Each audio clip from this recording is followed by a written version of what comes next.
दूरवर हिरव्यागार जंगलात गोट्या नावाचा एक चपळ आणि हुशार ससा राहत होता।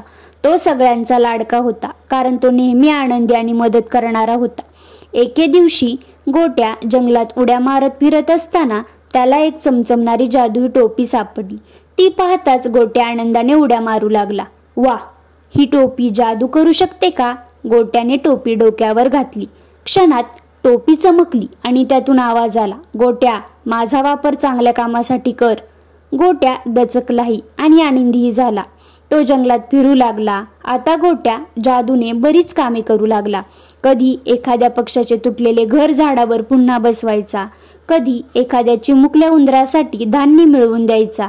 सगळे गोट्याचे कौतुक करू लागले। पण जंगलातील बिब्बू कोल्हा गोट्याला जादू मिळाल्याने चिडला। मला सुद्धा ही टोपी पाहिजे, असं म्हणत तो एके रात्री गोट्याच्या घरी पोहोचला। बिब्बूने टोपी उचलली आणि डोक्यावर ठेवली, पण टोपी काही जादू करत नव्हती। तो रागाने ओरडला, ही टोपी खोटी आहे। तेवढ्यात टोपी चमकली आणि म्हणाली, फक्त चांगल्या मनासाठीच मी जादू करते। बिब्बू लाजला। त्याला कळाले की जादू मिळवण्यासाठी चांगल्या मनाची गरज असते। दुसऱ्या दिवशी त्याने गोट्याकडे माफी मागितली। गोट्याने त्याला मिठी मारली आणि सांगितलं, चांगलं मन असेल तर चमत्कार आपोआप होत असतात।